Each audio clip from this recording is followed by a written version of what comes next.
natural energy drops for abundant harvests, and strong cucumber fruits. This is the best homemade fertilizer that will strengthen the plants and improve their resistance. Pour about 1 quart of water into a pot.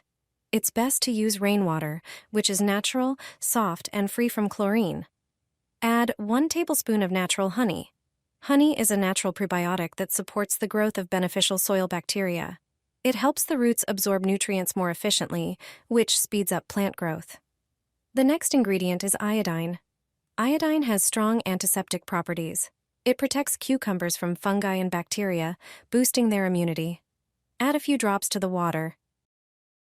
You can also add a bit of baking soda, which acts as a natural pH regulator for the soil. Mix everything vigorously to combine the ingredients and create an active solution. Water the cucumbers with this fertilizer once every 10 days, preferably in the morning or late afternoon. Thanks to this mixture, the soil becomes more fertile, the roots stronger, and the cucumbers firm and plump. This simple combination of natural ingredients acts as a growth booster. No chemicals, no costs, and a huge benefit for your garden.